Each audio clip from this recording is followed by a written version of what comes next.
Hello friends, welcome to IAF academy. दोस्तों, हमने अभी तक कवर कर चुका हूँ हिस्ट्री में, हम लोग एशियन हिस्ट्री में हड़प्पा सभ्यता, वैदिक सभ्यता।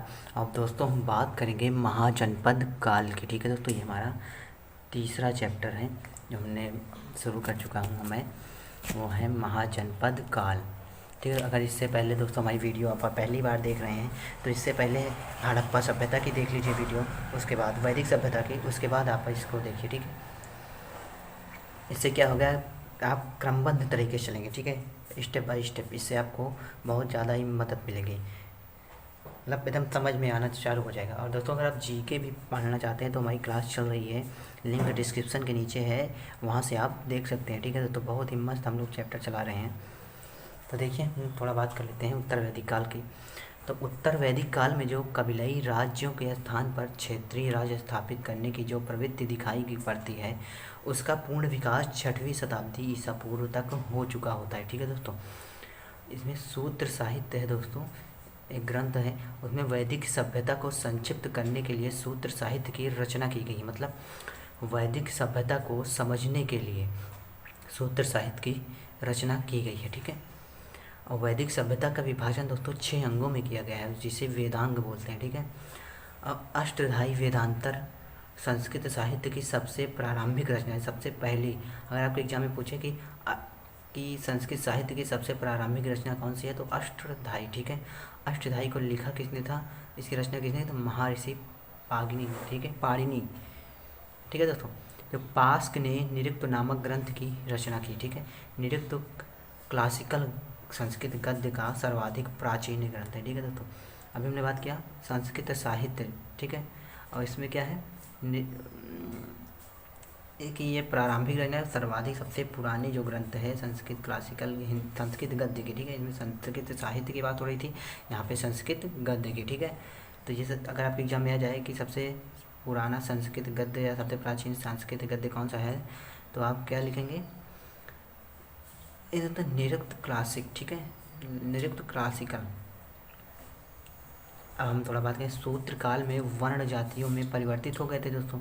जो वर्ण पहले तो हमने बताया था कि वो जातियों का आधार कर्म ना होकर जन्म से हो गया था, तो जो वर्ण थे वो जातियों में आ गए। जैसे ब्राह्मण है तो वो अपने पांडे, मिश्रा, तिवारी, ये सब, शुक्ला, ये सब में आ गए। ठीक है, और दोस्तों जो क्षत्रिय थे वो सिंह कुछ हो गए। ऐसे बहुत सारे ठाकुर भी होते हैं, क्षत्रिय होते हैं, वैश्य में कई सारे जातियाँ होती हैं, और शूद्र में तो अनगिनत जातियाँ होती हैं दोस्तों। ठीक है, तो जो ब्राह्मण, क्षत्रिय, वैश्य थे तो द्विज थे, मतलब ये वहाँ के ये लोग तब सर्वोच्च थे, यानी इन्हीं का सिक्का चलता था। ठीक है, ब्राह्मण और क्षत्रिय वैश्य का। और इस काल में छुआछूत का भी उदय हुआ दोस्तों। हमने अपनी नेक्स्ट वीडियो में बताया था कि छुआछूत का उदय कैसे हुआ, तो हम यहाँ पे हम डिटेल से पढ़ेंगे। इस काल में छुआछूत का, यानी कि जैसे होता नहीं, छू लीजिए तो आदमी लोग कहते हैं ये चांडाल है, और चांडाल आश्रित माने जाने लगे, यानी कि जो शूद्र थे वो चांडाल माने जाने लगे, और वो नगर के बाहर निकाल दिए गए, वो वहीं पर निवास करते थे। ठीक है, जो गृह सूत्र है उसमें 16 संस्कार मिलते थे और 8 प्रकार के विवाह मिलते थे। ठीक है, और दोस्तों महाजनपद काल में स्त्रियों की दशा भी उत्तर वैदिक काल से खराब होती चली गई थी। ठीक है दोस्तों, और इसमें बहुत ज़्यादा खराब हो गई थी, किसकी, एक शूद्र की और एक स्त्रियों की। और शुरू से देखिए दोस्तों, अगर आप वैदिक काल में वहाँ पे कितनी अच्छी थी स्त्रियों की, वहाँ पे शिक्षा भी इस तरह से, लेकिन जहाँ पे ऐसी व्यवस्था नहीं की गई थी। ठीक है दोस्तों, और अब बात करते हैं शूद्र काल की। तो दोस्तों यहाँ पे सिक्के का प्रचलन जो था वो चांदी के सिक्के यहाँ पे हुए, जिसमें सूर्य, चांद और पीपल की आकृतियाँ बनी होती थी, जिसे आहत सिक्के बोलते थे। ठीक है, हम महाजनपद के प्रमाण के बारे में थोड़ा बात कर लें। इसके प्रमाण हमको कहाँ से मिले, तो दोस्तों बौद्ध धर्म और जैन धर्म दोनों में ग्रंथ है। इसमें बौद्ध में अंगुत्तर निकाय है और जैन धर्म में भगवती सूत्र है।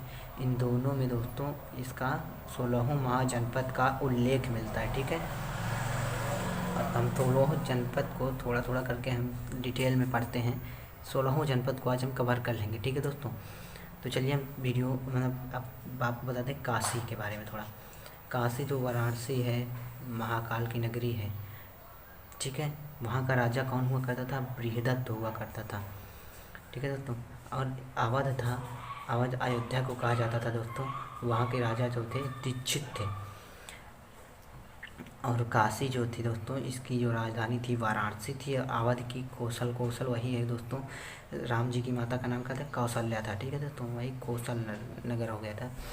इन दोनों के बीच, काशी और अवध के बीच संघर्ष हुआ करते थे, हमेशा युद्ध हुआ करते थे। ठीक है, तो इसका उल्लेख कहाँ मिलता है दोस्तों, अथर्ववेद में मिलता है। ठीक है, युद्ध हुआ इन दोनों से और राजा दीक्षित दोस्तों जो थे वो क्या हो गए, हार गए। ठीक है, अब भाई राजा बृहदत्त थे काशी के और उन्होंने राजा दीक्षित को हरा दिया और कौशल को अपने राज्य काशी में मिला लिया। ठीक है दोस्तों, हम बात करें दोस्तों कैसे महाजनपदों में मिल के एक महाजनपद का निर्माण किए, वो कौन सा था, मगध। हम धीरे धीरे बताएंगे कैसे, खूब डिटेल से बताएंगे दोस्तों कि कैसे कौन से राज्य टूटते बिखरते, 16 राज्य कैसे मिले। ठीक है, तो हम पहले वाराणसी काशी की बात करते हैं दोस्तों, उसके बाद हम और कौशल की बात करेंगे।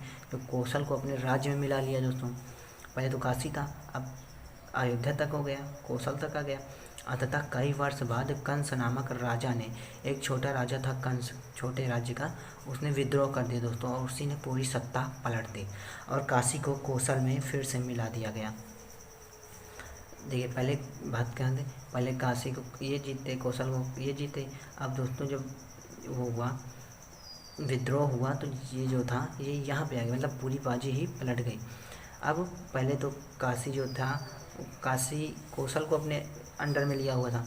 अब जो है दोस्तों कौशल जो है काशी को अपने अंडर में ले लिया। ठीक है दोस्तों, ये देखिए हमने इसे बना दिया है कि आपको समझ में आए, ऐसे ही नोट्स बनाया जाता है दोस्तों हिस्ट्री का।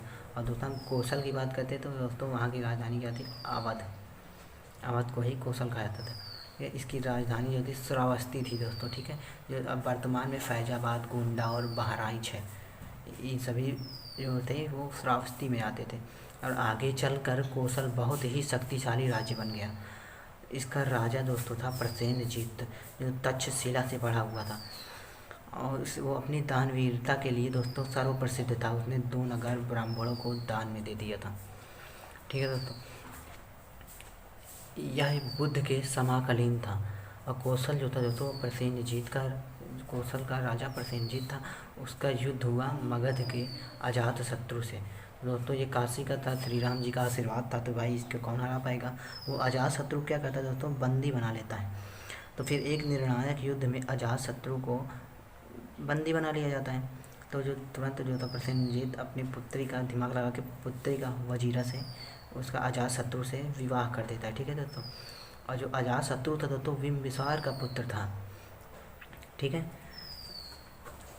और जो वृद्धावस्था में प्रसेनजीत जो थे वो शाक्य देश में बुद्ध के शरण में चला गया था। उसकी अनुपस्थिति में कौशल में दोस्तों विद्रोह हो गया, क्रांति हो गई। अब प्रसेनजीत जब वो आया लौट के, तो वो सहायता मांगने के लिए, भाई इनके इनके जो प्रसेनजीत के पुत्री के ये पति थे, तो इनके दामाद हुए, तो वो अपने दामाद से मांगने गया मदद। ठीक है दोस्तों, अजात शत्रु से के पास जा ही रहा था कि रास्ते में उसकी जो होती है वो उसकी मृत्यु हो जाती है। किस कारण से, इसकी मृत्यु, तो उसकी ठंड लग जाती है। ठीक है, अतः कौशल राज्य को मगध में विलीन कर लिया गया। तो दोस्तों बात ये हुई कि जब ये खत्म मरा तो यहाँ पे इसकी जो कौशल की जो गद्दी थी दोस्तों वो खाली हो गई थी और कोई ना कोई तो चाहिए। वहाँ पे विद्रोह शुरू हो गया। तो जो अजात शत्रु था दोस्तों, तो उसने वहाँ कहाँ का राजा था, मगध का था। तो मगध का जो, तो मगध को, कौशल को अपने राज्य मगध में मिला, तो देखिए कितना बड़ा हो गया। तो फिर अब बात करते हैं अंग देश की। ठीक है दोस्तों, अभी इन सब के बारे में हम अजात शत्रु बिम्बिसार के इसके अभी देखेंगे दूसरे पार्ट में। अब अंग देश जो था उसकी राजधानी जो थी दोस्तों वो चंपा थी। ठीक है, वो आधुनिक भागलपुर एवं मुंगेर जिला था। यह बिम्बिसार के समय में ही मगध में मिला लिया गया था। यानी जो बिम्बिसार था, अजातशत्रु के पिता थे, उनके समय में ही मगध में विलीन हो गया था। अब बात करते दोस्तों मगध की। तो मगध की राजधानी तो बृहदत्त जो था दोस्तों, उसकी राजधानी तो ग्रीवज एवं राजगृह थी, जो वर्तमान में पटना और गया है। और बिम्बिसार और अजातशत्रु जो थे उन्हें मगध की प्रसिद्धि में सबसे बड़ा हाथ दोस्तों बिम्बिसार और अजातशत्रु का दोनों बाप बेटे थे।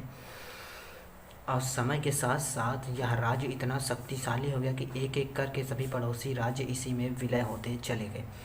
तभी तो दोस्तों मगध बनता है, कितना बड़ा साम्राज्य पूरे भारत में। इसका दबदबा हो जाता है। आधे बाद में इसके राज्य में कौन कौन थे, तो काशी थे, कौशल थे, अंग थे और मगध थे। तो हम चारों की बात करेंगे ना। अब मगध की बात तो हो रही है, तो इसी मगध का भी ले लिया है, ठीक है। हम फैक्ट की बात करें, मगध का पहला राजा था बृहदत्त, और मगध का आखिरी राजा भी दोस्तों बृहदत्त नाम का ही एक राजा था, ठीक है। तो ये कोइंसिडेंस था। अब हम बात करते हैं वो पाँचवा वज्जी की, ठीक है। पाँचवा जो जनपद था दोस्तों वो था वज्जी। इसमें कबीले शामिल थे।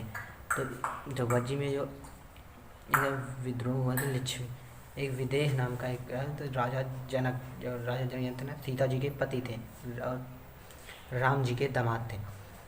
वहीं पे मिथिला थे। मिथिला वहाँ का अंतिम राजा था। जो मिथिला के बारे में कहा जाता है दोस्तों, सॉरी मिथिला थे, और यहाँ का अंतिम राजा था कलार था। कलार के बारे में एक बात जो प्रसिद्ध है, जो वह एक ब्राह्मण कन्या का अपमान करने पर उसको, वो ब्राह्मण कन्या जो थी उसको श्राप देती है कि तुम अपने वंश सहित नष्ट हो जाओगी। दोस्तों वैसा ही हुआ, ठीक है। और लिच्छवी की बात करते हैं तो वहाँ का राजा जो था दोस्तों चेटक था। वो बहुत ही स्वाधीनता प्रिय राजा था, ठीक है दोस्तों। इसकी बहन जो थी दोस्तों महावीर स्वामी की माँ थी, ठीक है। और इसके बारे में थोड़ा बताते हैं। तो इसकी चेटक जो था उसकी पुत्री जो थी तो छलना नाम था। क्या था? छलना या चेलना भी कहीं कहीं लिखा है। वो बिंबिसार की दूसरी पत्नी थी दोस्तों, ठीक है। अब हम बात करते हैं जो वैशाली जो था दोस्तों, वो था इनकी जो थी वैशाली जो थी वहाँ महावीर स्वामी की माँ थी, ठीक है। और महावीर स्वामी का जन्म भी कहाँ हुआ था? वैशाली में हुआ था। अब लिच्छवी जो था बुद्ध के अनुयायी थे दोस्तों। और द्वितीय बौद्ध सभा का आयोजन कहाँ हुआ था दोस्तों? वैशाली में हुआ था। और वैशाली जो है वर्तमान में मुजफ्फरपुर जिला बिहार में पड़ता है। अब विश्व का प्रथम गणतंत्र था दोस्तों लिच्छवी राज्य, ठीक है। और हम बात करते हैं मल्ल की। मल्ल देश था एक छठवां मल्ल देश। वो जो तो एक प्रजातांत्रिक राज्य था। उस वहाँ पे कुशीनगर और पावा थे जिसकी पडरौना राज्य थे। तो वहाँ का अब वर्तमान में जो तो कसिया गांव है गोरखपुर में, वहाँ के थे। पडरौना में पड़ता है। बुद्ध ने अंतिम भोजन कहा जाता है वो पावा में किया था, पडरौना में किया था।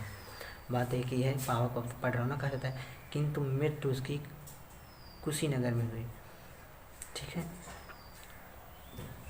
अब बात करते हैं दोस्तों चेदी की। एक चेदी वंश था, चेदी महाजनपद था। तो जो तो आधुनिक बुंदेलखंड, उसकी राजधानी जो थी दोस्तों उसकी सोतीवती थी, जो आधुनिक बुंदेलखंड है चेदी को।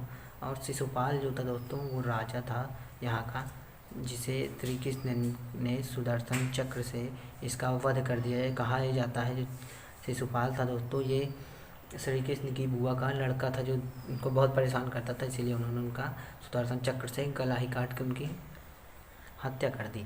और वत्स एक वंश था दोस्तों, वत्स राज्य, उसकी जो राजधानी थी दोस्तों वो कौशाम्बी थी, ठीक है। और 6वीं शताब्दी ईसा पूर्व में इसका राजा जो था उदयन था, किंतु पड़ोसी राज्यों से उसके संबंध अच्छे नहीं थे और इसे मगध के राजा अजातशत्रु और अवंती के राजा प्रद्योत से भी युद्ध करना पड़ा था। उदयन ने मगध के राजा के साथ विवाह संधि कर ली दोस्तों, ठीक है। पहले यह युद्ध बुद्ध का विरोधी था, परंतु बाद में बौद्ध धर्म का अनुयायी बन गया था। ये उदयन था दोस्तों, ये उदयन है। एक उदयन वो अभी बाद में आएगा, उसको हम बात करेंगे बाद में जब आएगा तब। जो था तो अवंती के राजा ने कौशाम्बी पर आक्रमण किया, किंतु वह हार गए दोस्तों। जो अवंती के राजा थे वो हार गए। अब बदले में अपनी कन्या से राजा उदयन का विवाह करना पड़ा। उसका जो उनकी पुत्री थी उनका नाम था वासुदत्ता। तो इनका एक वैवाहिक संबंध बन गया दोस्तों, ठीक है। अब बात करते हैं दोस्तों 9वें जनपद की, जिसका नाम था अवंती, ठीक है दोस्तों। जो अवंती था वो आधुनिक मालवा व मध्य प्रदेश का कुछ हिस्सा था, ठीक है। अवंती जो था उस उत्तरी अवंती और दक्षिणी अवंती दो भागों में था। तो इसका राज्य उज्जैन में पड़ता है, महिष्यमती में, ठीक है, महिष्यति कुछ भी। और जो इसका राजा जो था प्रद्योत था, वो बहुत ही खूंखार पवित्र था दोस्तों, जिसके कारण उसे चंड प्रद्योत कहा जाता था, ठीक है। और जो राजा प्रद्योत थे उसकी कन्या जो थी का विवाह हुआ था कौशाम्बी के राजा उदयन के साथ, ठीक है। और इसे मथुरा के राजा सूरसेन से भी इसके वैवाहिक संबंध थे। बौद्ध धर्म को अपनाकर वह उनका अनुयायी बन गया था। हमको इनके बारे में ज़्यादा तो डिटेल में नहीं पढ़ना, बस जितना हम पढ़ा रहे दोस्तों इतना ही आप लोगों को पढ़ना है, ठीक है। हम बात करते हैं कुरु की। तो कुरु था वर्तमान दिल्ली व मेरठ है, ठीक है। उसकी राजधानी जो थी दोस्तों इंद्रप्रस्थ थी, और दिल्ली का पुराना नाम भी इंद्रप्रस्थ है, ठीक है। और इसकी स्थापना जो थी वो अर्जुन ने की थी, महाभारत वाले अर्जुन, ठीक है दोस्तों। बुद्ध काल में यहाँ का राजा कौरव्य था। ये बुद्ध के जो टाइम पीरियड में वहाँ का राजा कौन था? राजा कौरव्य। तो ऐसे ऐसे क्वेश्चन एग्जाम में पूछ लिए जाते हैं दोस्तों, ठीक है। हम बात करते हैं पांचाल की। यहाँ की उनकी वाइफ थी पांडवों की पांचाली, ठीक है दोस्तों। उसी को पांचाल देश कहा जाता था, जो वर्तमान में बरेली, बदायूं, फर्रुखाबाद, रोहिलखंड जो अब इन्हीं में पांचाल हुआ करता था उस समय, ठीक है दोस्तों। तो पांचाल जो है वो उत्तरी पंचाल और दक्षिणी पंचाल में हुआ था। तो इसकी राजधानी जो थी दोस्तों अहिच्छल थी, और दक्षिणी की कंपिल थी, ठीक है। और इसे वैदिक काल में भी इसका वर्णन मिलता है दोस्तों, ठीक है। और हम बात करेंगे मत्स्य एक देश हुआ करता था उस समय, वह वर्तमान में राजस्थान और जयपुर में हुआ करता है, वो हुआ करता था। और इसकी राजधानी जो थी तो विराट नगर थी इसकी राजधानी, ठीक है। कहा जाता है यहाँ का राजा जो था उसका नाम भी विराट था, इसीलिए उसकी राजधानी का नाम भी विराट नगर। और यहीं पांडवों ने 13 साल वनवास भी लिया था, ठीक है। यहीं पे जो पांडव थे अर्जुन, भीम, नकुल, सहदेव, ये सब वहीं पे 13 साल वनवास भी में यहीं पे थे, ठीक है दोस्तों। बस थोड़ा सा बचा है, ख़त्म ही होने वाला है। अब हम बात करते हैं 13वें जनपद जो था सूरसेन, ठीक है दोस्तों। ये कहाँ का था? मथुरा का। तो इसका जो कहा गया दोस्तों, इसको यूनानी जो लेखक थे मेथोरा, उन्होंने कहा है, हाँ इसको मेथोरा कहा है, ठीक है। क्या कहा था? मेथोरा, यानी मथुरा को ये लोग क्या बोलते हैं? मिथोरा। और जो युद्ध के समय यहाँ का राजा जो था दोस्तों अवंती का पुत्र था, राजा अवंती का पुत्र था। और दोस्तों हम बात करते हैं 14वें की, तो अस्सक या अस्मक राज्य एक देश हुआ करता था। यह दक्षिण भारत का एकमात्र महाजनपद था। आंध्र प्रदेश के पास गोदावरी नदी के तट पर भी स्थित था। मतलब ये दक्षिण भारत का एकमात्र महाजनपद था। जैसे साउथ के जो है, साउथ में आंध्र प्रदेश है, केरल है, ये सब साउथ में आते हैं दोस्तों। तो जो साउथ के था तो वो एकमात्र ऐसा जनपद था जो वहाँ पे अपना वर्चस्व कायम किया था। वो कहाँ पे स्थित था? तो आंध्र प्रदेश के पास जो गोदावरी नदी आप देखिए उसका मैप में, तो गोदावरी नदी मतलब उसी के तट पर स्थित था दोस्तों, ठीक है। अब हम बात करते हैं इसकी जो राजधानी थे पोटिल या पोतला भी कहा जाता है, ठीक है। अब बात करते हैं कांधार की। गांधार है तो कांधार नहीं है, गांधार, जहाँ पे तक्षशिला है, वर्तमान में ये पाकिस्तान में है, ठीक है दोस्तों। कश्मीर और तक्षशिला, वर्तमान में कश्मीर जो है वहाँ वो कश्मीर में है दोस्तों जो पाकिस्तान के हिस्से में है, वहाँ पे, ठीक है। यह विश्व का प्रथम विश्वविद्यालय भी था दोस्तों, ठीक है। अगर आप सोचें विश्व का प्रथम विश्वविद्यालय बिहार में नालंदा, तो नहीं, नालंदा इसके बहुत दिनों बाद बनता है दोस्तों, बहुत 100 सालों बाद बनता है। अगर आपसे एग्जाम में पूछ लिया जाए कि विश्व का प्रथम विश्वविद्यालय कौन है, तो वो है तक्षशिला। ये कहाँ स्थित है? वर्तमान के पाकिस्तान में। और दोस्तों हम बात करते हैं 16वें जनपद की। अपने लास्ट जो है वो है कम्बोज। इसका जो राजा था दोस्तों द्वारका भी था, और राजपुर और हाटक था। इसका जो राजधानी थी राजपुर, हाटक, कहीं कहीं इनकी राजधानियाँ हैं, ठीक है। क्या थी? राजपुर और हाटक। और लगभग 6ठी शताब्दी ईसा पूर्व दोस्तों गंगा जमुना के दोआब एवं दोआब जानते ना, संगम जिसे बोलते हैं। प्रयाग में जो संगम है ना, जहाँ गंगा जमुना सरस्वती का मेल होता है, तो यहाँ पे गंगा जमुना का दोआब है। एवं बिहार में लोहे का प्रयोग होने लगा था उस समय दोस्तों, 6ठी शताब्दी में की बात की जा रही है। अब इसके बाद दोस्तों ये हमारा हो गया 16वें जनपद का चैप्टर भी जो है वो हो गया है समाप्त। अब हमारा नेक्स्ट वीडियो होगा दोस्तों मगध के बारे में। मगध का उत्कर्ष कैसे हुआ, उसके कौन कौन से राजा हुए दोस्तों, उनके वर्चस्व के बारे में बात करेंगे। एक छोटा राज्य कैसे भारत का सबसे बड़ा राज्य बनता है, इन्हीं सब चीज़ों के बारे में हम बात करेंगे दोस्तों। हम फिर से आपको बता दें कि हमने जीके का एक स्टैटिक जीके का हमने क्लास चलाया है IF एकेडमी की तरफ, जो कि एकदम डिजिटल है। अगर आपको जीके पढ़ने में मज़ा नहीं आता, अगर आप ये लिखने पढ़ाई वाले से ऊब चुके हैं तो दोस्तों आइए हमारे वीडियो में हम आपको पढ़ाएं एकदम तगड़े तरीके से दोस्तों। हमें कभी पढ़ाई नहीं होगा, एकदम फ़ोटो के साथ हम पढ़ाते हैं, डिजिटल एकदम है। आप वहाँ पे आइए, और अगर आपको कोई भी सब्जेक्ट पढ़ना हो आप उसको हमारे चैनल पे आके पढ़ सकते हैं। हमें बहुत तरह के वीडियो रोज़ बना के हम डाल रहे हैं, 3-4 वीडियो आज डाल चुके हैं। आज ही के दिन में दोस्तों ये हमारी चौथी वीडियो है, ठीक है। तो चलिए दोस्तों ठीक है, अगर आपको हमारी वीडियो पसंद आती है तो हमारे चैनल को सब्सक्राइब कर लीजिए, वीडियो को लाइक करा करिए दोस्तों, और शेयर करिए और कमेंट करा करिए दोस्तों, ठीक है।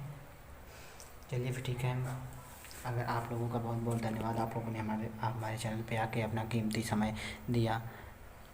धन्यवाद दोस्तों, आप सभी का तहे दिल से।